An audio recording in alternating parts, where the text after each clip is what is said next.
بسم اللہ الرحمن الرحیم رب اعنی علی ذکرک و شکرک و حسن عبادتک یا ایہا الذین آمنوا اذا نودی للصلاة من یوم الجمعة فاسعوا الی ذکر اللہ وذروا البیع ذالکم خیر لکم ان کنتم تعلمون صدق اللہ العظیم۔ محترم حضرات، اللہ رب العزت نے دنوں کو دنوں پر فوقیت عطا فرمائی ہے، یعنی ان کو ایک مرتبہ اور ایک حیثیت اللہ رب العزت نے عطا فرمائی ہے۔ اللہ رب العزت چاہتے یہ ہیں کہ اللہ تعالیٰ کے بندے روزانہ اپنے اپنے شہر میں اپنے اپنے محلے کی مسجدوں کے اندر اللہ تعالیٰ کی عبادت نماز کی شکل میں کریں اور ان پانچوں نمازوں کو اپنی اپنی مساجد کے اندر وہاں پر وہ ادا کریں۔ لیکن ساتھ ہی ساتھ یہ ہے کہ ہفتے میں ایک روز ایسا ہو جس میں شہر کے سارے لوگ، یا اگر بستی اگر بڑی اگر ہے تو وہاں کے لوگ کسی ایک مسجد کے اندر جمع ہو کر وہاں پر اللہ تبارک و تعالیٰ کی عبادت کریں۔ اس کے اندر خطبے کا بھی اہتمام کیا جائے اور نماز کا بھی اہتمام کیا جائے، جس کو جمعہ کی نماز کہا جاتا ہے۔ اس لیے اللہ تبارک و تعالیٰ نے ایک سورت قرآن کریم میں نازل فرمائی جس کا نام ہی سورہ جمعہ ہے، اور آخری کا رکوع یا دوسرا رکوع جس میں اللہ تبارک و تعالیٰ نے بڑے اہتمام کے ساتھ یہ بات ارشاد فرمائی ہے اور تمام ایمان والوں کو خطاب فرمایا ہے۔ اس کا مطلب یہ ہوا کہ بطور خاص ایمان والوں کو یعنی اس جانب متوجہ ہونا اور ساتھ ہی ساتھ یہ ہے کہ اس پر عمل کرنا چاہیے۔ اللہ تبارک و تعالیٰ نے یہ بات ارشاد فرمائی، یا ایھا الذین آمنوا اذا نودی للصلاة من یوم الجمعة فاسعوا الی ذکر اللہ وذروا البیع، فرمایا گیا اے ایمان والو، جب تمہیں جمعہ کی نماز کے لیے بلایا جائے، پکار لگائی جائے، آواز لگائی جائے، آواز دی جائے، فاسعوا الی ذکر اللہ، تو تم اللہ تبارک و تعالیٰ کے ذکر کی طرف دوڑو۔ ذکر سے مراد یہاں پر خطبہ ہے۔ وذروا البیع، فرمایا گیا اور تم تجارت کو چھوڑ دو، یعنی خرید و فروخت کو چھوڑ دو۔ جو لوگ فروخت کر رہے ہیں، کاروبار کر رہے ہیں، تجارت کر رہے ہیں، انہیں چاہیے کہ اپنی تجارت کو، اپنے کاروبار کو بند کر دیں۔ جو لوگ کوئی چیز خرید رہے ہیں انہیں چاہیے کہ اس چیز کا خریدنا بند کر دیں،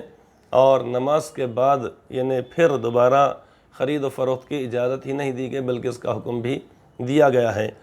اور ساتھ ہی ساتھ اسی آیت پاک میں اللہ تبارک و تعالیٰ نے فرمایا کہ ذالکم خیر لکم ان کنتم تعلمون، یہ چیز یا اس بات پر عمل کرنا، اس کے مطابق تمہارا عمل، یہ تمہارے لیے بہتر ہے اگر تم جانتے ہو، اگر تم سمجھتے ہو۔ تو اللہ تبارک و تعالیٰ نے یہاں پر ایمان والوں کو یہ خطاب فرمایا ہے۔ ہفتے میں ایک دن جمعہ کا دن، یہ ہمارے لیے بڑی خوشی اور مسرت کا دن ہے۔ آپ نے اس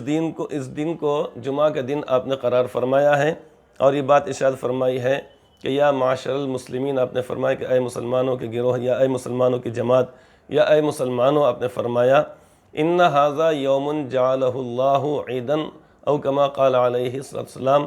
آپ نے فرمایا کہ اس روز کو اللہ تبارک و تعالیٰ نے عید کا دن بنایا ہے۔ مطلب یہ کہ جس طریقے سے عید کے دن بڑا اہتمام کیا جاتا ہے، خشوع و خضوع سے لوگ نماز پڑھتے ہیں اور نماز کا اہتمام کیا جاتا ہے، سب کا رخ ایک ہی جانب یعنی عیدگاہ کی جانب ہوتا ہے۔ اس روز اچھے کپڑے پہنے جاتے ہیں، خوشبو کا استعمال کیا جاتا ہے، اور اسی طریقے سے اچھی طریقے سے غسل کیا جاتا ہے، اور بہت سکون کے ساتھ اور بڑے وقار اور تمکنت اور سنجیدگی کے ساتھ نماز عید کے لیے عیدگاہ کی جانب جایا جاتا ہے۔ تو ایسا ہی اہتمام ہر جمعہ کو اہل ایمان نے کرنا چاہیے، لہٰذا ہمارے لیے بڑی سعادت مندی کی بات ہے، اس پر سارے ہی ایمان والوں نے عمل کرنا چاہیے۔ ایک اور بات ذہن میں رکھیں، یہ جمعہ کا دن ہمارے لیے اللہ تبارک و تعالیٰ نے مقدر فرمایا، ہم کو اللہ تبارک و تعالیٰ نے اس کی ہدایت عطا فرمائی، ورنہ ہم سے پہلے جو قومیں دنیا کے اندر آئی ہیں،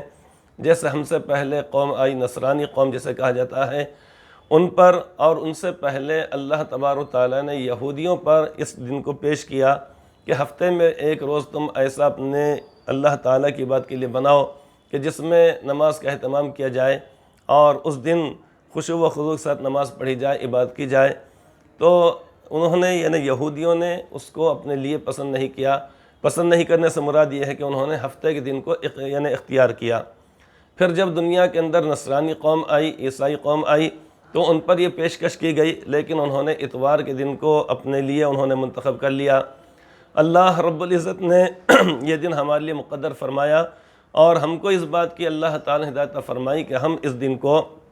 اپنے لیے اللہ رب العزت کی عبادت کا دن بنا لیں۔ لہٰذا ہم نے اس دن کو بہت ہی خشوع و خضوع کے ساتھ جمعہ کے روز، چونکہ احادیث پاک میں بڑے فضائل اور احکامات آئے ہیں، لہٰذا اس کا ہم نے اہتمام کرنا چاہیے۔ بطور خاص جمعہ کو ہمارے کاروبار اذان سے پہلے ہی بند ہو جانا چاہیے، بلکہ زیادہ اعلیٰ درجے کی بات تو یہ ہے کہ ہمارا طریقہ یہ ہونا چاہیے کہ ہم کو جمعہ کے دن کا منگل بدھ سے اور بدھ جمعرات سے ہی ہم کو اس کا انتظار رہنا چاہیے، کیونکہ حدیث پاک کے اندر یہ فرمایا گیا ہے کہ فیہ خلق آدم، آپ فرماتے ہیں کہ خیر یوم طلعت علیہ الشمس، کہ جس روز یہ نہ فرماتے ہیں کہ تمام دنوں کے اندر جس میں سورج طلوع ہوتا ہے، ہفتے کو ہوتا، اتوار کو ہوتا، پیر، منگل، بدھ، جمعرات، سارے دنوں میں ہوتا، لیکن آپ فرماتے ہیں کہ بہترین دن جس میں سورج طلوع ہوا ہے، یعنی روزانہ سورج نکلتا ہے، آپ فرماتے ہیں خیر یوم طلعت علیہ الشمس یوم الجمعہ، آپ نے فرمایا بہترین دن، آپ نے دن فرمایا آپ نے جمعہ کا دن ہے۔ اس کے بعد آپ فرماتے فیہ خلق آدم، اسی روز اللہ تبارک و تعالیٰ نے حضرت آدم علیہ السلام کو پیدا فرمایا، جمعہ کے روز پیدا کیا گیا۔ تو پہلے بات فرمائی گئی کہ بہترین دن، تمام دنوں میں سب سے بہترین دن آپ فرماتے کہ جمعہ کا دن ہے۔ اس میں اللہ رب العزت نے حضرت آدم علیہ السلام کو پیدا فرمایا، اسی روز اللہ تبارک و تعالیٰ نے انہیں جنت میں داخل فرمایا، فیہ ادخل الجنہ، آپ نے فرمایا جمعہ ہی کے روز ان کو جنت میں داخل کیا گیا۔ وفیہ اخرج منہا، او کما قال علیہ السلام، جنت سے اللہ تبارک و تعالیٰ نے جمعہ ہی کے دن ان کو دنیا میں بھجوایا، یعنی جو کچھ مقدر میں جو ساری چیزیں لکھی ہوئی تھی دنیا کے اندر آنا، نسل انسانی کا بڑھنا، نسل آدم کا بڑھنا اور ساری چیزوں کا ظہور ہونا، تو اس لیے اللہ رب العزت نے ان کو جمعہ ہی کے روز دنیا کے اندر بھیجا۔ اس کے بعد آپ فرماتے ہیں وَلَا تَقُومُ السَّاعَةُ إِلَّا يَوْمَ الْجُمُعَةِ، یا وَلَا تَقُومُ السَّاعَةُ فِيهِ الْجُمُعَةِ، فرماتے ہیں کہ جمعہ ہی کے روز قیامت بھی واقع ہوگی۔ تو بہترین دن آپ فرماتے ہیں کہ جمعہ کا دن ہے، ایک بات اس میں حضرت آدم علیہ السلام کو پیدا کیا گیا، دوسری بات اسی دن ان کو جنت میں داخل کیا گیا، اسی روز دنیا میں بھجوایا گیا۔ اور قیامت کا دن جو برپا ہوگا، قیامت جو واقع ہونے والی ہے، وہ کس دن ہوگی؟ کہ ہفتے کو ہوگی، اتوار کو ہوگی، پیر کو ہوگی، منگل کو ہوگی؟ نہیں، آپ نے فرمایا کہ وَلَا تَقُومُ السَّاعَةُ إِلَّا فِيهِ، آپ فرماتے ہیں کہ جمعہ ہی کے روز قیامت واقع ہونے والی ہے، لہٰذا جمعہ کے دن ہم نے بہت ہی اہتمام کرنا چاہیے، اچھی طریقے سے غسل کرنا، اچھے کپڑے پہننا، اور اسی طریقے سے خوشبو کا استعمال کرنا، اور ساتھ ہی ساتھ یہ کہ مسواک کا بطور خاص ہم نے اہتمام کرنا چاہیے، اور اس روز زیادہ سے زیادہ درود پاک کا بھی پڑھنا چاہیے۔ حدیث پاک میں آپ نے بات ارشاد فرمائی ہے کہ جمعہ کے روز مجھ پر زیادہ سے زیادہ درود پاک بھیجو۔ ایک اور بات ذہن میں رکھنے کی، درود میں تمام درود میں سب سے بہترین، سب سے پیارا، سب سے اچھا درود پاک وہ درود پاک ہے جس کو خود حضرت سرکار دو عالم صلی اللہ تعالیٰ علیہ وسلم نے اپنی امت کو تلقین فرمایا، اپنے اور ارشاد فرمایا، بتلایا، سکھلایا، اور وہ درود ہے جس کو درود ابراہیم کہا جاتا ہے۔ اللہم صلی علی محمد وعلی آل محمد کما صلیت علی ابراہیم وعلی آل ابراہیم انک حمید مجید، اللہم بارک علی محمد وعلی آل محمد کما بارکت علی ابراہیم وعلی آل ابراہیم انک حمید مجید۔ تو اس درود پاک کا یہ کوئی اور درود پاک جو مستند ہو، جو بہترین ہو درود پاک، اس کے پڑھنے کا ہم نے اہتمام کرنا چاہیے۔ اس کے پڑھنے کے لیے ہم کو بیٹھنا ضروری نہیں، بلکہ چلتے پھرتے، اٹھتے بیٹھتے، اپنے کاروبار میں رہتے ہوئے، تجارت میں رہتے ہوئے، اہل و عیال میں رہتے ہوئے، یعنی کبھی بھی ہم پڑھ سکتے ہیں، آسان طریقہ ہمارے لیے ہے۔ لہٰذا آج کی مجلس میں یہی بات بتلانی آپ حضرات سے ہے کہ جمعہ کے روز کا بہت اہتمام کرنا چاہیے، اور چونکہ جمعہ کی اذان کے بعد